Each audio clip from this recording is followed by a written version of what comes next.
Hello and welcome to Ula Tea Leaf Readings. My name is Lenor, and tonight I'm going to be reading your tea leaves. This is a horoscope for Cancer. If Cancer is your solar, lunar, ascendant/rising sign, then this is a message for you. All right, let's get started. And so our card tonight is the Ace of Discs.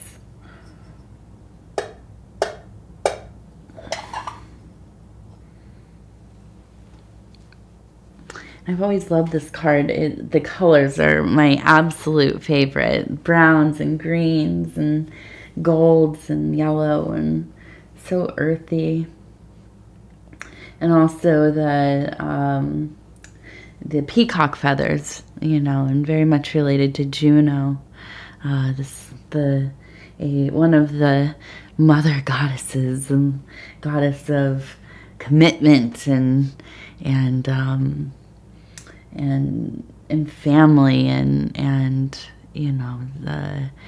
to unify self and live in the lushness of that emotionality. All right, let's see. What are our tea leaves saying tonight? And so if you haven't subscribed yet, please think about doing that. It is free to subscribe.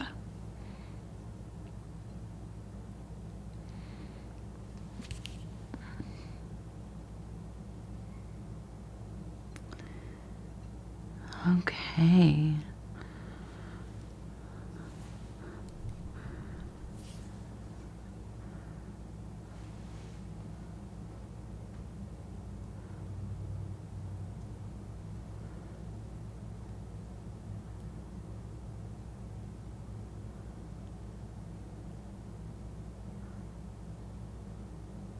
Trying to decide what this person is holding up.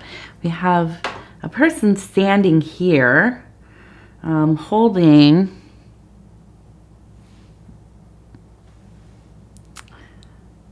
it almost looks like, I don't know, it almost looks like a child holding on to like fighting for maybe a cup.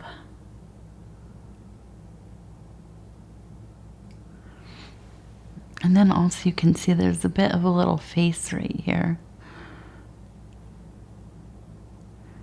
Okay, I'm going to turn it just a little bit more. Then we'll come back. I want to look at that one. We have a skeleton here.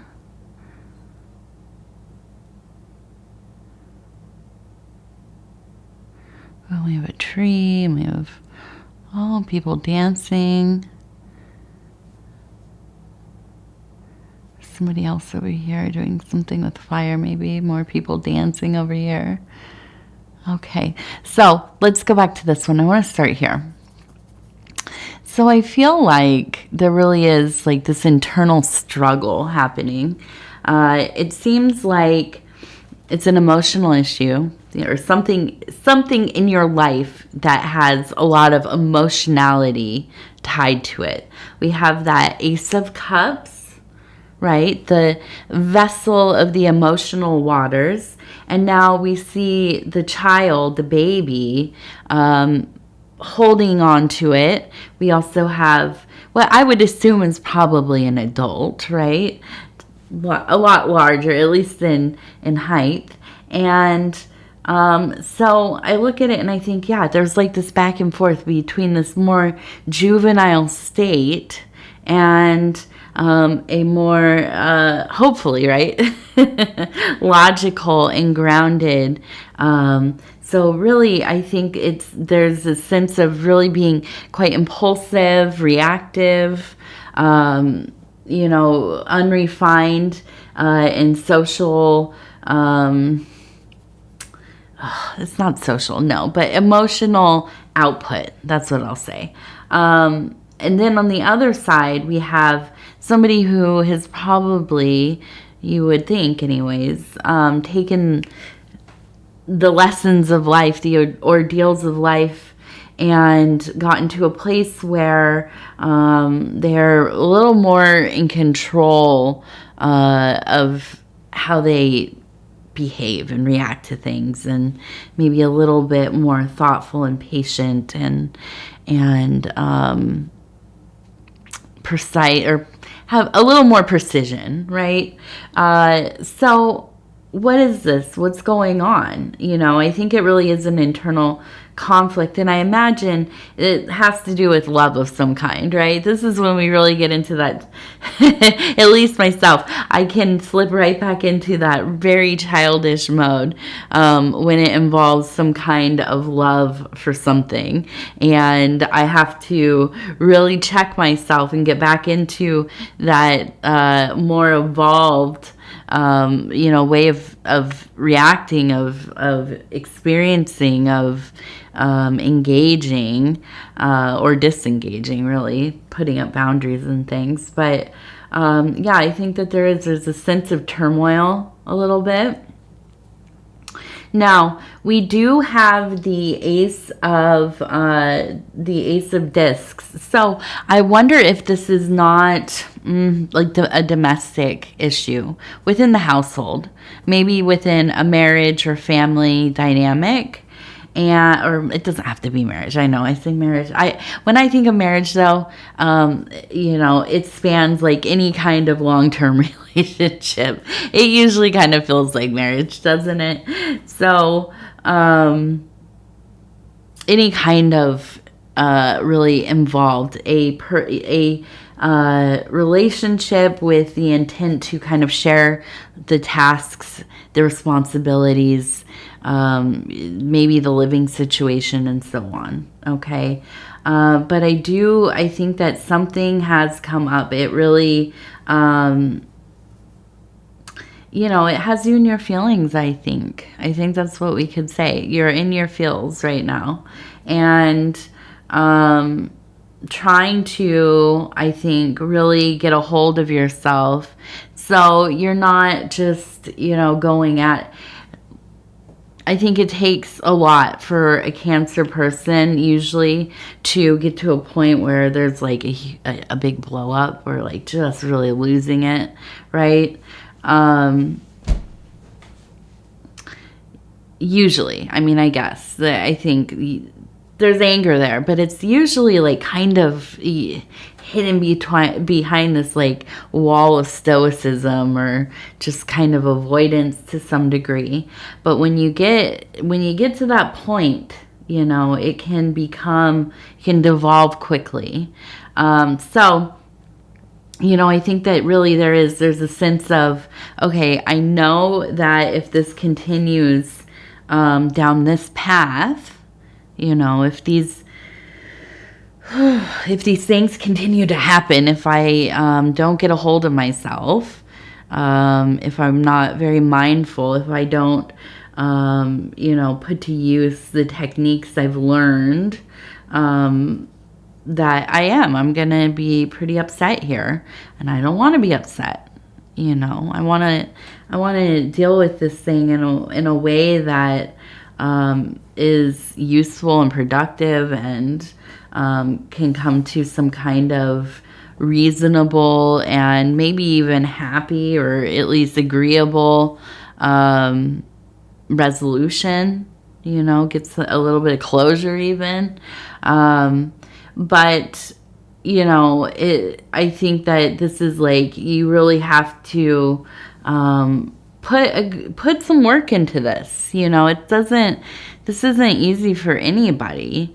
But here's the thing, I think with also Cancers, and I say this with the greatest love. If you watch my videos, I love Cancers dearly.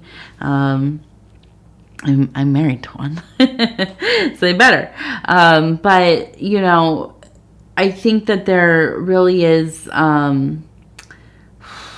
if you get beyond a certain point and the resentment kind of arises, it's very hard to get rid of that. again, for anybody, but for Cancer, for some reason, it really good at remembering where you've been angry, where you've been slighted, where you feel like something has been unfair, you've been attacked, whatever it is. You will remember, and it will take nearly a miracle for you to dissolve all of that. You maybe will move on and like, whatever, I'm not gonna, this person doesn't belong in my life. The situation is unacceptable. I'm not gonna, engage in this. But you'll never forget, right? It stays with you. Okay, where there are other signs where we're just all over the place, right? And from one day to the next, I love you, I hate you. I will forgive, I'll forgive and forget, and that will repeat over and over again. Not for Cancer though, definitely not. Okay, so what else? We have a person sitting next to a fire right here. You can see the fire, you can see the person. And so I look at it and I think, let's see. I know I'm being silly. It's my Thursday night. I'm filming this on a Thursday night. My Thursday night's like my Friday night. So I'm so stoked for this to be, finally we're here. But yeah, so I look at this and I think, yeah, there is a sense of being in that emotional zone, right? But I also think there is like there's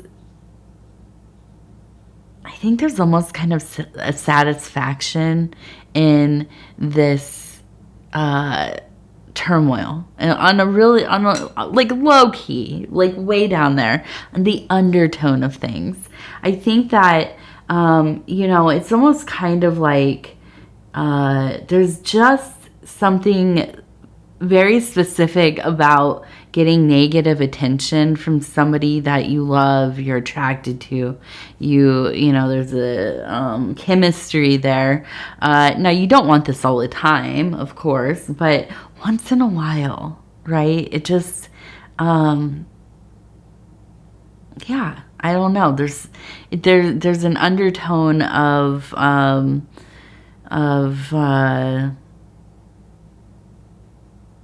getting something fulfilling out of just kind of arguing sometimes. Not all the time, but sometimes, right? And, I think that is something that is there. I think it's also something that is fueling this other deeper emotional, passionate, creative kind of well that is within you. And I can see where sometimes it maybe is easier for you to, okay, we get into this little, argument. Maybe it gets, a little prolonged. It's not a falling out, but it's a thing that has created a little bit of space. And that really kind of creates a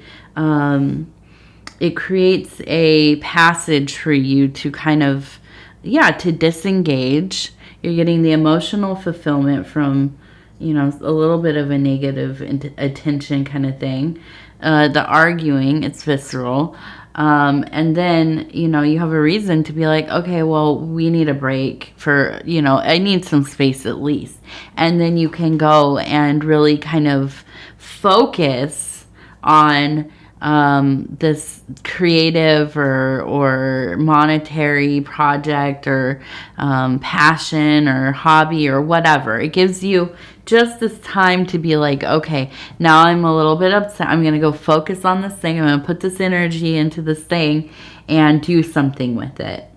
And, and I think that that's something I unconsciously,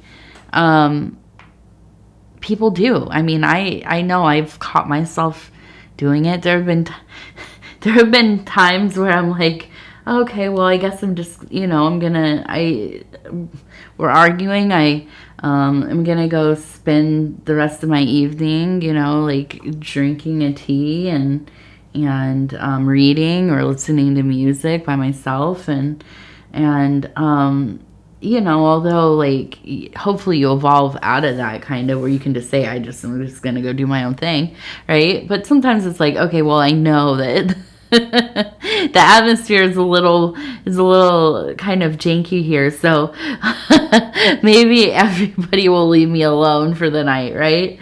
But yeah, so I think there's a little of that, and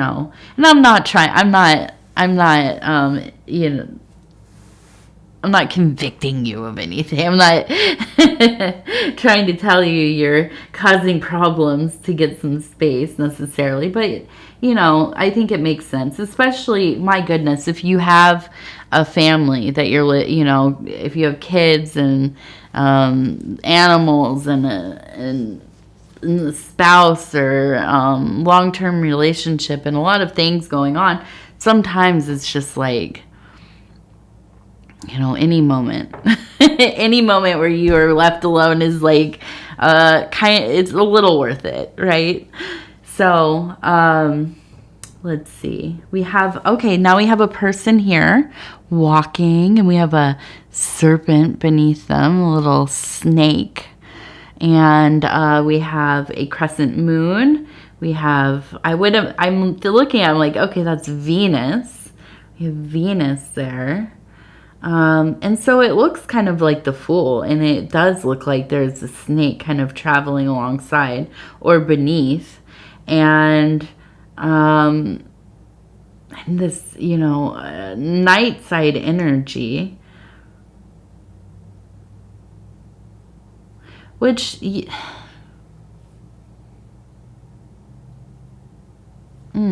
I kind of almost wonder, it seems like information that came through, something you found out about. And this kind of maybe even changes it a little bit. I feel like this is some information you found out about. And I feel like it's like, I'd rather have not known. I don't want to know about this. I'm going to pretend I don't know. I'm going to purposely misunderstand this in some way, but you can't get rid of it. And I think it's kind of sent you into this really heightened emotional place. I feel a sense of betrayal almost, or the perception of betrayal, right? And I don't know what this is exactly, but it feels like walking into the night, things feel distorted, like what you had looked at before looks completely different now, and you rather just not have you I don't want what that like snake has to tell me. I don't want to understand what they're saying. It's going to stir things up in my life. It might change things, in a fundamental way. But even still, trying to pretend like, oh, whatever, I don't know what that is. I don't believe that. There's a gut feeling, right? But also, no matter what, things have changed, right? And so it feels and looks different if you are trying to ignore it or not. And it feels like just things are not adding up exactly. And I think really it's kind of this, how important is it? Is this something that is this something that is a deal breaker? Now we have a question mark here, right? And we have a person kind of standing by themselves. We have that moon again. And it's a sense of really being pulled into deep introspection, contemplation, reassessing. And here we have the tree, Okay, and we have, it looks like two people, one here and one here. This one looks like they're maybe wearing a dress, and they're hand in hand or facing each other, embracing one another. They look like they're dancing. Okay, now we have another person over here, and this one looks like they're holding flowers. It also looks like they have some kind of maybe fire next to them, maybe a candle. An illumination. We have more people hand in hand. Then we have over here, this looks to me like a Seder, and maybe somebody playing music there. So beneath this tree, it seems like a very festive energy. It seems like, music and dancing and enjoying. But it's like at some point it's getting to that fever pitch where it seems almost like madness, right? Like it does. It begins to devolve, right? And I think this is where that anxiety lies, right? This is where the distortions really get pretty intense. And, I think that really the message that I'm looking at here is there's no escape from the core issue, right? You can go have fun. You can go party and dance and, have dalliances and whatever it is, right? But it's all just more of the same, because whatever's going on exists within you. And it's something that has to be looked at. It's something that has to be, the only way out is through, right? So, the tree it's a beautiful tree. It looks like an apple tree to me. A fruitful tree.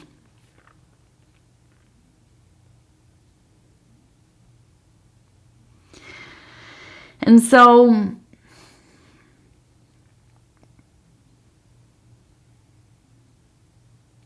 keep getting this, like, just let yourself be there. Let yourself be there. Things are going to be as they are. And ultimately, you're going to have to take care of yourself. But the thing is, I don't know. I feel like it's just like there's a touch of wanting all of this, a little drop of chaos, right? A little kind of drop of hurting your own feelings. Almost like it doesn't feel right if there's not a little bit of heartbreak in there, and yeah, and I don't know. I feel like this will be a time where, I think you're seeking some release, some distraction. But I also think there's like a deep pull towards the work, the work, the internal work, interior work, the magical, alchemical, spiritual, whatever it is that you're doing, all of the above, self-work.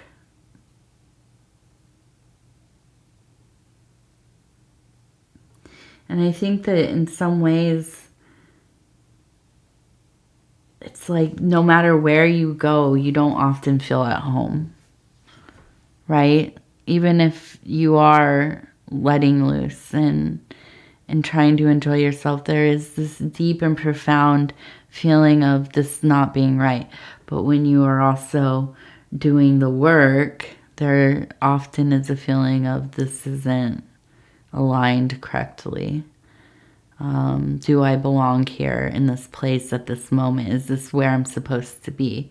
And I think this is kind of almost an ache, you know, it just follows you. And so, you know, I think, I mean, this is the thing. This is one of the big mysteries, that existential dread, right? But I imagine, you know, the way that a Cancer anyways would combat this feeling, or try to let it be as it is so that it may go when it is ready, right? Would be to create, to be creative, to create, to immerse yourself in that process. And so, you know, I think to maybe get out of whatever is happening, it could be that there is some kind of creative rut happening, that you have to just devote yourself to a regular practice. So if you're a painter, devote yourself to, you know, painting at least every other day, hopefully every day, even if it's for 5-10 minutes, you know, or a couple hours a day, or whatever you have time for, but really forcing yourself to do it even when you don't feel like it. And actually, especially when you don't feel like it. Okay, so we have a tooth here.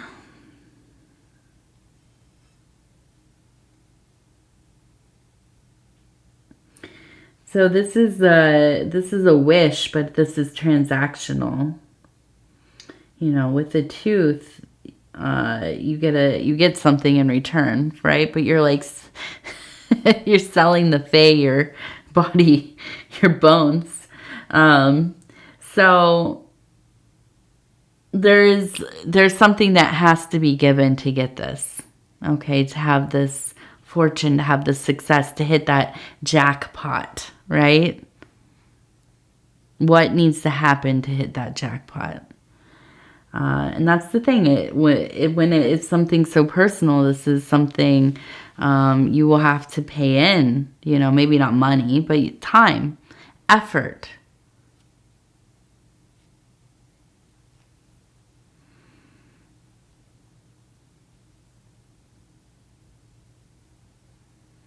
And I think you have, it looks like 3 friends. I feel like almost like 3 people you grew up with, or 3 people who you have spent a lot of time with.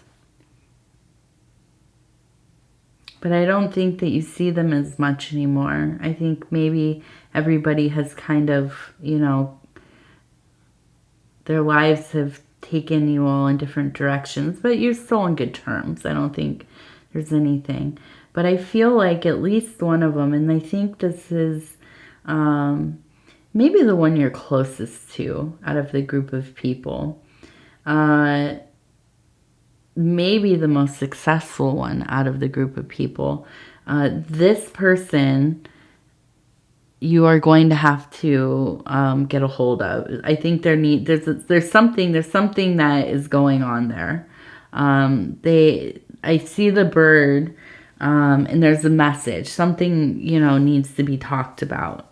So I would, you know, get a hold of that person if you can. Message them or call them or whatever.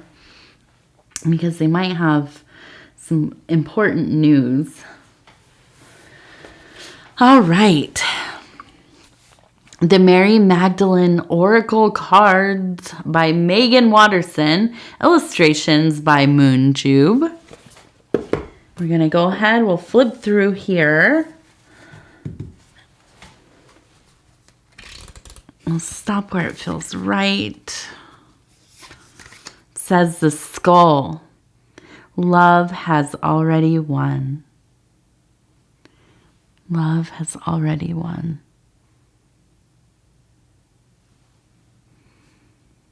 I love this motif. I just talked about this the other night when I got this card. I love the penitent Magdalena.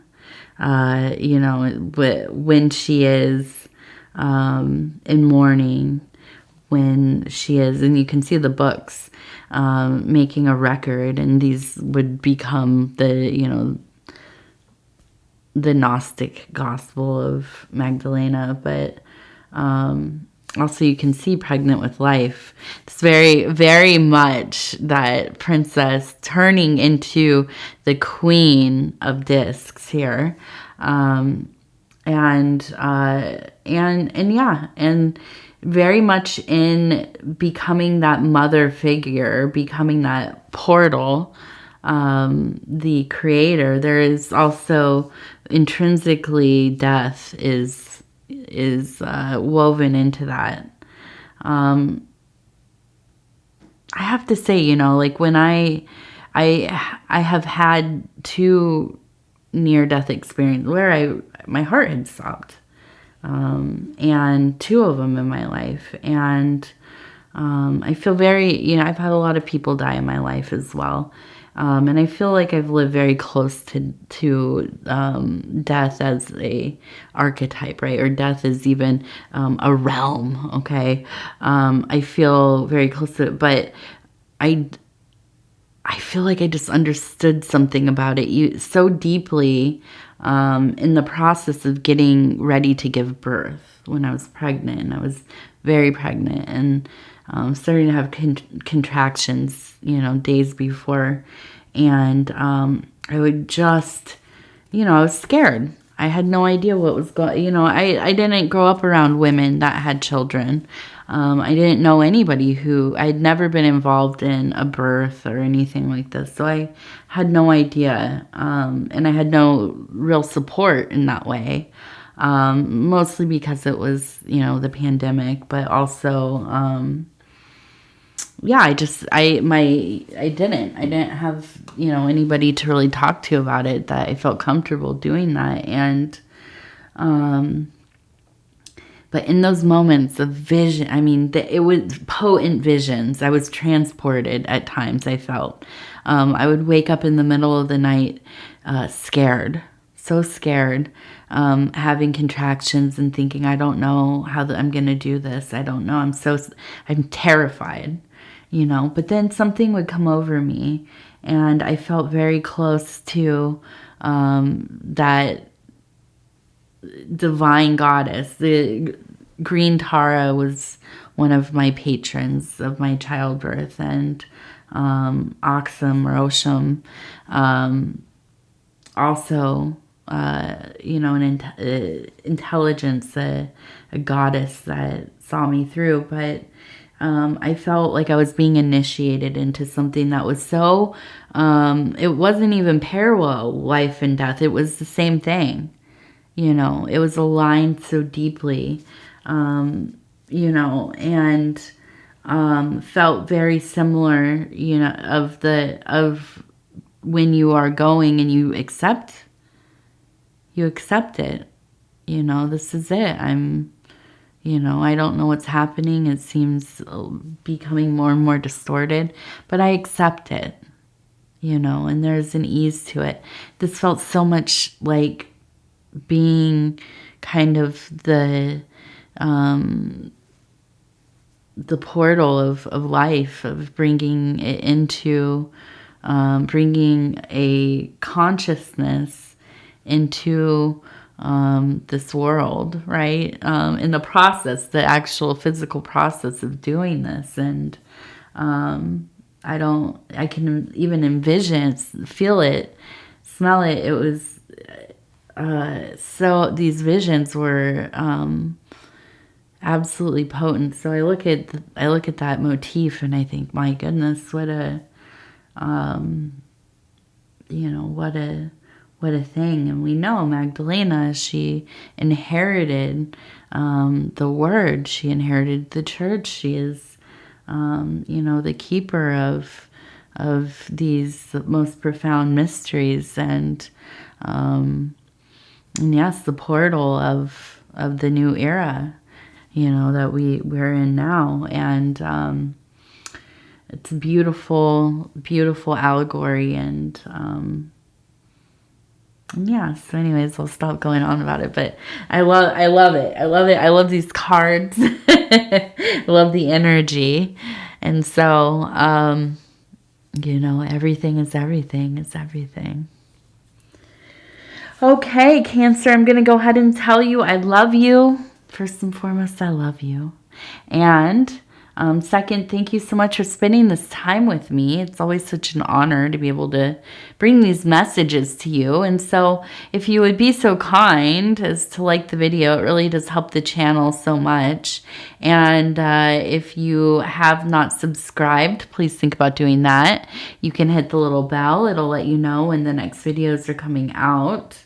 Other than that, if you want to leave a comment, please do. I'd love to hear from you. All right. I love you. Take care of yourself. We'll talk in just a few days.